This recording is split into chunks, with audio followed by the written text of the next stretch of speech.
बिस्मिल्लाहिर्रहमानिर्रहीम। अस्सलाम वालेकुम students, I am Zain Tabassum. Zain academy की जानिब से एक और न्यू वीडियो के साथ आप लोग की खिदमत में हाजिर हूँ। इंशाल्लाह इस वीडियो में हम फ्री रेडिकल के ऊपर बात करेंगे, लेकिन उससे पहले अगर आप लोगों ने ज़ैन अकेडमी चैनल को सब्सक्राइब नहीं किया तो सबसे पहले ज़ैन अकेडमी चैनल को सब्सक्राइब करें और साथ वाले बेल आइकन को भी लाजमी प्रेस करें ताकि आप लोगों को हर आने वाली न्यू वीडियो की अपडेट जो है वो मिल सके। तो फ्री रेडिकल जो है इसको हम कुछ इस तरह डिफ़ाइन करते हैं कि एटम और group of atoms possessing odd number of electron. Odd number से क्या मुराद, फ़र्ज़ करें कोई भी एटम है उसके पास 1 इलेक्ट्रॉन है या इसके अलावा 3 इलेक्ट्रॉन है या इसके अलावा 5 इलेक्ट्रॉन है एंड सो ऑन, 7 है, 9 है, इस तरह जाते जाते।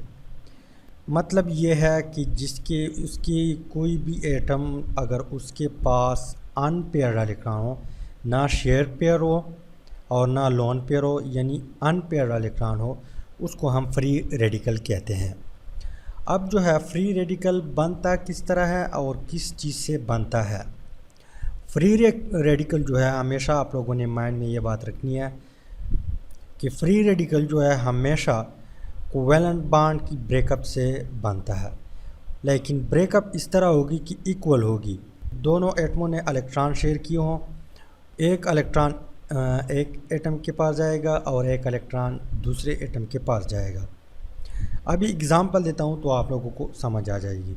फ़र्ज़ करें हमारे पास Cl2 क्लोरीन है, तो क्लोरीन हमारे पास क्या है, मॉलिक्यूल है और मॉलिक्यूल के बीच हमेशा कोवेलेंट बॉन्ड होती है।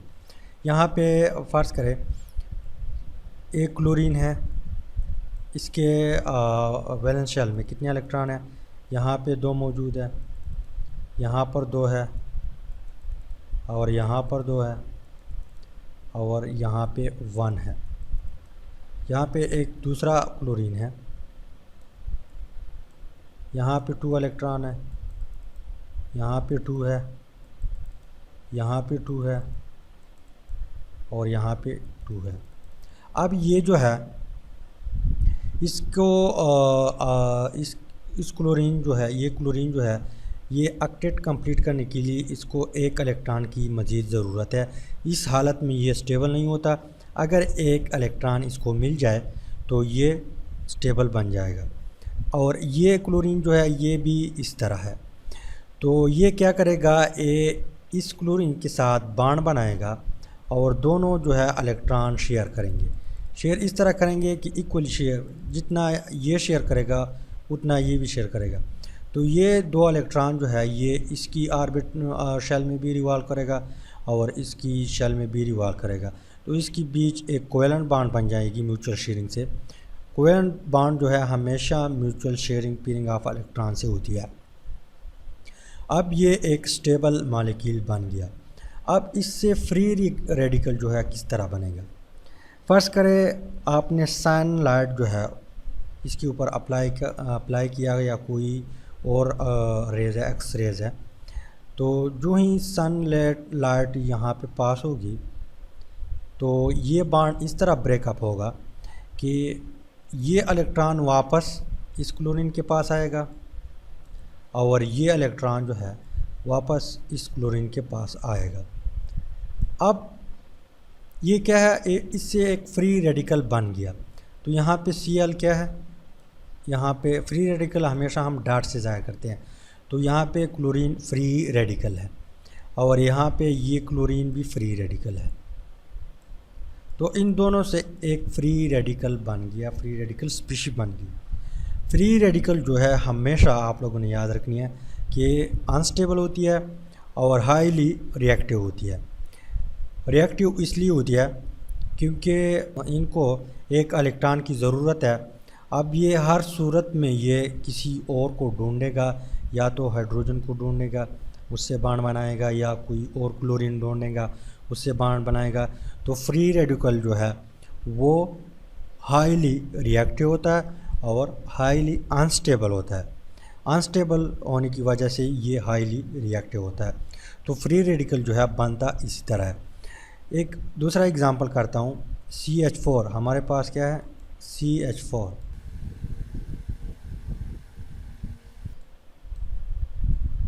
CH4 क्या है, एक मॉलिक्यूल है, स्टेबल मॉलिक्यूल है। यहाँ पे कार्बन जो है इसकी वैलेंसी क्या है, 4 है। यहाँ पे एक इलेक्ट्रॉन है, यहाँ पे एक इलेक्ट्रॉन है, यहाँ पे एक इलेक्ट्रॉन है, यहाँ पे एक इलेक्ट्रॉन है। अब ये कार्बन जो है अपनी ऑक्टेट कंप्लीट करने के लिए इनको मज़ीद 4 इलेक्ट्रॉन की ज़रूरत है। कितने, 4 तो इसके पास ऑलरेडी है और 4 की मज़ीद ज़रूरत है। तो ये क्या करता है, ये हाइड्रोजन के साथ बॉन्ड बनाता है। यहाँ पे हाइड्रोजन का इलेक्ट्रॉन आ जाता है, यहाँ पे हाइड्रोजन होता है,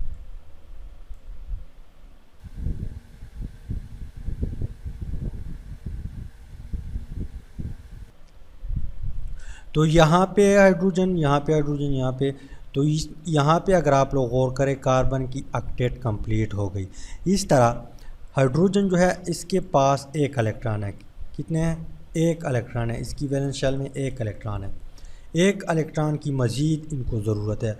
तो ये जो है, ये 2 इलेक्ट्रॉन ये कार्बन की शेल में भी रिवॉल्व करता है और हाइड्रोजन की शेल में भी रिवॉल्व करता है। इस तरह ये इलेक्ट्रॉन जो है ये यहाँ पर कार्बन की शेल में भी रिवॉल्व करता है, यहाँ पर भी रिवॉल्व करता है। इस तरह ये भी करता है और ये भी करता है। तो इस तरह एक स्टेबल मॉलिक्यूल बन जाता है CH4। तो यहाँ पे कार्बन की ऑक्टेट कंप्लीट हो गई और हाइड्रोजन की डुप्लेट कंप्लीट हो गई। अब जो है इससे जो है अगर आप लोग ऐसा करें कि ये बॉन्ड जो है ये आप लोग ऐसे ब्रेकअप करें कि इक्वल हो, ये इलेक्ट्रॉन इसके पास जाए और ये इलेक्ट्रॉन कार्बन के पास वापस चला जाए, तो ये क्या बनेगा, इन दोनों से फ्री रेडिकल बनेगा। तो यहाँ पे हम करते हैं H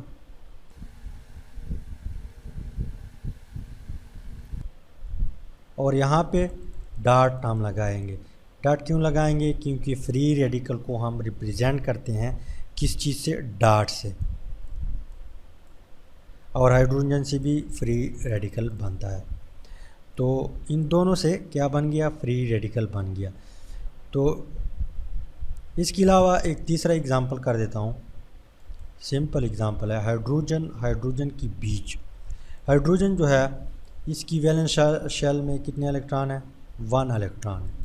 इनको डुप्लेट कंप्लीट करने के लिए एक इलेक्ट्रॉन की मज़ीद ज़रूरत है। तो जिस तरह भी हो ये बॉन्ड बनाएगा किसी दूसरे इलेक्ट्रॉन, किसी दूसरी एटम से। यहाँ पे एक दूसरा हाइड्रोजन है, ये एग्जांपल है किस चीज़ की, H2 मॉलिक्यूल की, किसकी, H2 मॉलिक्यूल। तो यहाँ पे ये दोनों आपस में बॉन्ड बनाएंगे और यहाँ पे दोनों इलेक्ट्रॉन शेयर करेंगे। तो ये 2 इलेक्ट्रॉन जो है इसमें भी रिवॉल्व करता है और इसमें भी रिवॉल्व करता है। इस तरह एक स्टेबल मॉलिक्यूल बन जाता है हाइड्रोजन। अगर आप लोग कोई एक्स रेज या अल्ट्रावायलेट रेज जो है, सनलाइट जो है ये इसके ऊपर पास करे तो ये बॉन्ड जो है इस तरह ब्रेकअप होगा कि ये इलेक्ट्रॉन इसके पास जाएगा और ये इलेक्ट्रॉन इसके पास जाएगा, तो इन दोनों से फ्री रेडिकल बन जाएगा। और फ्री रेडिकल जो है हमेशा अनस्टेबल होता है और हाईली रिएक्टिव होता है। तो फ्री रेडिकल जो है यहाँ पे डिफिनीशन भी फॉलो करता है कि फ्री रेडिकल के पास हमेशा ओड नंबर ऑफ इलेक्ट्रॉन होंगे। तो यहाँ पे आप लोग गौर करें, 1 इलेक्ट्रॉन है, ये भी ओड है, 1 इलेक्ट्रॉन है, यहाँ पे 1 है, यहाँ पे 1 है, यहाँ पर भी 1 है। तो यहाँ पे ये डिफिनीशन जो है ये फॉलो करता है। तो उम्मीद है कि फ्री रेडिकल का कुछ ना कुछ आइडिया मिला होगा। अगर आइडिया मिला है तो वीडियो को लाइक करें, शेयर करें और चैनल को ज़रूर सब्सक्राइब करें। Thanks for watching.